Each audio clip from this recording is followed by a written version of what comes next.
जय हिंद प्यारे साथियों, स्टडी ट्रायंगल में आप सभी का स्वागत है। साथियों, इस वीडियो में आज हम पढ़ने वाले हैं भारत के प्रमुख नृत्य, मेला, त्योहार या महोत्सव जो आपकी एसएससी की परीक्षाओं में बार बार पूछे जाते हैं।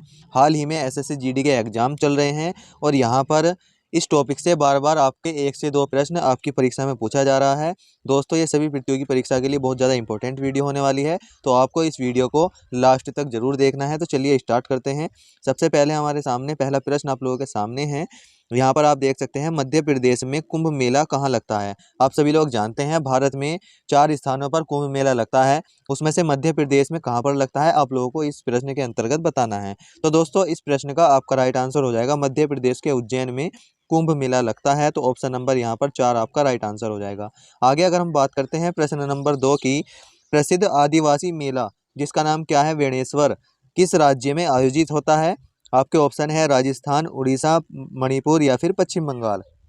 तो दोस्तों, इस प्रश्न का आपका राइट आंसर हो जाएगा राजस्थान में बेणेश्वर जो है मेला लगता है। तो पहला आपका ऑप्शन राइट हो जाएगा। आगे अगर हम बात करते हैं प्रश्न नंबर 3 की, यहाँ पर है त्यागराज आराधना त्योहार। जी हाँ दोस्तों, एक यहाँ पर आपको याद रख लेना है, त्यागराज आराधना त्योहार ये किस स्थान पर मनाया जाता है। तो इस प्रश्न का आपका राइट आंसर हो जाएगा तंजावुर में ये बनाया जाता है। ये बात आप लोगों को याद रख लेनी है। ऑप्शन नंबर 2 आपका यहाँ पर राइट आंसर हो जाएगा। आगे अगर हम बात करते हैं प्रश्न नंबर 4 की, ईद उल जुहा, आप सभी लोग जानते होंगे ईद उल जुहा किसकी याद में मनाया जाता है। तो यहाँ पर आपके ऑप्शन है हज़रत अली, हज़रत अबू बकर, पैगंबर मोहम्मद साहब या फिर हज़रत इब्राहिम। तो दोस्तों, ये प्रश्न एसएससी की परीक्षाओं में जैसे एसएससी सीजीएल, सीएचएसएल या जीडी में बार बार रिपीट होता रहता है, तो इस प्रकार के प्रश्नों को आप लोगों को याद कर लेना है और इसका आपका राइट आंसर हो जाएगा ऑप्शन नंबर 4, हज़रत इब्राहिम की याद में जो है वो ईद उल अजहा मनाया जाता है। ये बात आप लोगों को याद रख लेनी है। ऑप्शन नंबर 4 इसका राइट आंसर हो जाएगा।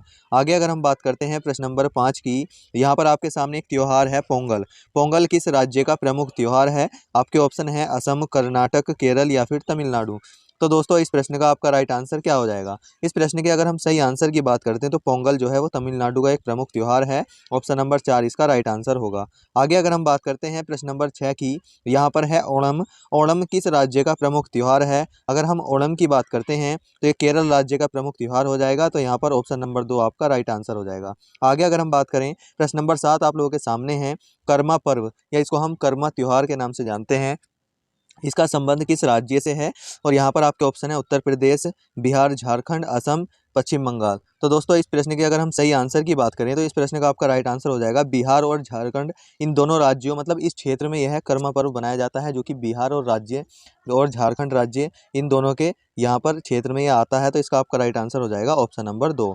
आगे अगर हम बात करते हैं प्रश्न नंबर 8 आप लोगों के सामने है, बहुत ज़्यादा इंपॉर्टेंट है, बार बार आपकी परीक्षाओं में पूछा जाता है। तो यहाँ पर आपके सामने है सरहुल पर्व। सरहुल त्योहार का संबंध किस राज्य से है। तो दोस्तों, अगर हम इसके राइट आंसर की बात करते हैं तो इसका सही आंसर झारखंड हो जाएगा। ऑप्शन नंबर 4 इसका राइट आंसर हो जाएगा। ये बात आप लोगों को याद रख लेनी है। बहुत ज़्यादा इंपॉर्टेंट प्रश्न है प्रश्न नंबर 8, जो बार बार आपकी परीक्षाओं में रिपीट होता है।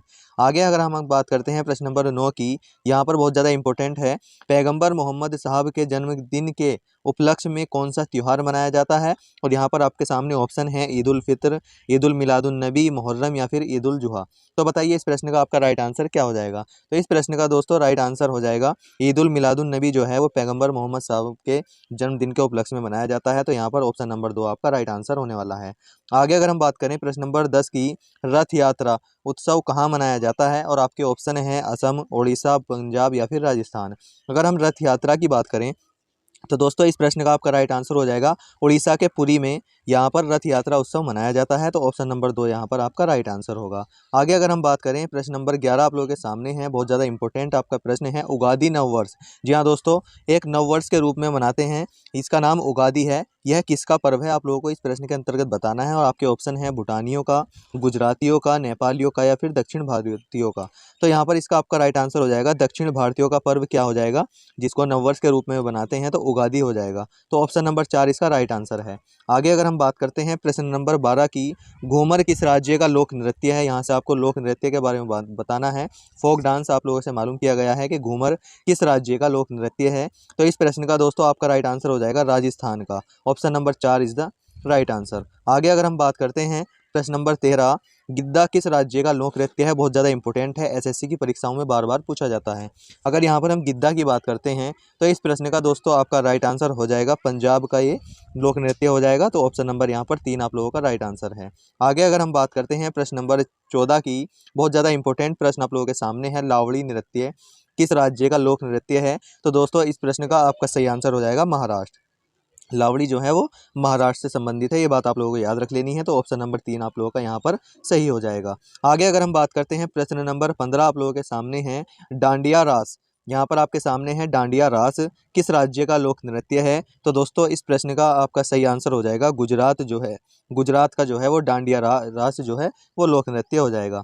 आगे आपके सामने है यहाँ पर प्रश्न नंबर 16। प्रश्न नंबर 16 की हम बात करें यक्षगान, ये बार बार रिपीट होता है आपकी परीक्षाओं में। यक्षगान किस राज्य का लोक नृत्य है? तो आपके ऑप्शन है जम्मू कश्मीर, कर्नाटक, असम, केरल। तो दोस्तों इस प्रश्न के अगर हम सही आंसर की बात करें तो कर्नाटक जो है वो इसका राइट आंसर हो जाएगा। Option number 2 is the right answer. आगे अगर हम बात करते हैं प्रश्न नंबर 17 की, तो यहाँ पर आप देख सकते हैं निम्न नृत्य शैली में किसका उद्गम पूर्वी भारत से है? आप लोगों को इस प्रश्न के अंतर्गत बताना है कि पूर्वी भारत का लोक नृत्य कौन सा है।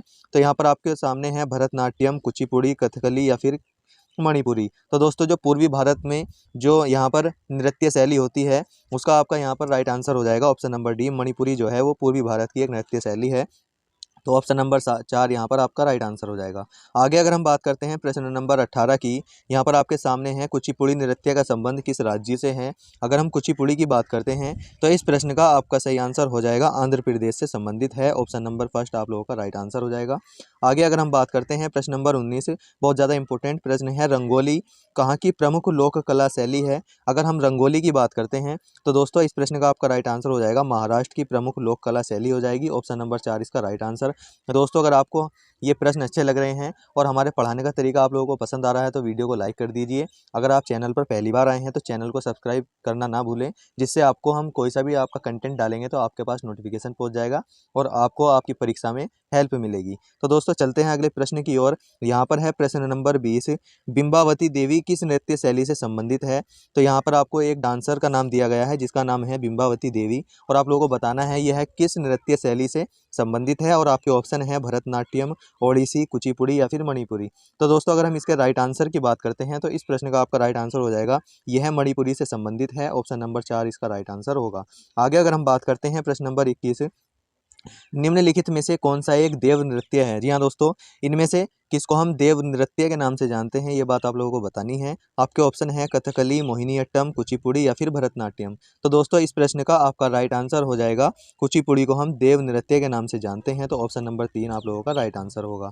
आगे अगर हम बात करते हैं प्रश्न नंबर 22 की, बहुत ज़्यादा इंपॉर्टेंट है। अंकिया नाट यह कहाँ का डांस है? तो दोस्तों इस प्रश्न का आपका राइट आंसर हो जाएगा, आप लोगों को याद रख लेना है, यह असम का डांस है। ऑप्शन नंबर 4 इसका राइट आंसर हो जाएगा। और आपका आज की क्लास का आखिरी प्रश्न आप लोगों के सामने है। यहाँ पर किस नृत्य शैली को वल्लथोल द्वारा पुनर्जीवित किया गया था? और यहाँ पर आपके ऑप्शन है ओडिसी, कथकली, भरतनाट्यम या फिर मणिपुरी। तो दोस्तों बताइए इस प्रश्न का आपका राइट आंसर क्या होने वाला है? दोस्तों अगर हम इसके राइट आंसर की बात करते हैं तो इस प्रश्न का आपका राइट आंसर हो जाएगा कथकली, जो कि ऑप्शन नंबर 2 में है। तो यहाँ पर कथकली इसका राइट आंसर हो जाएगा, जिसको वल्लथोल द्वारा पुनर्जीवित किया गया था। तो दोस्तों ये प्रश्न 22-23 प्रश्न आप लोगों के सामने में लाया था और इनके आप लोगों को बताना है कि इन 23 प्रश्नों में से आपके कितने प्रश्न सही हो पाए हैं, ये बात आप लोगों को कमेंट बॉक्स में लिखकर बतानी है। अगर आपको कोई डाउट हो, अगर आपका कोई अन्य सवाल हो तो आप कमेंट बॉक्स में लिखकर हमसे पूछ सकते हैं। और यहाँ तक वीडियो देखने के लिए बहुत बहुत धन्यवाद। मिलते हैं किसी अन्य वीडियो में। जय हिंद।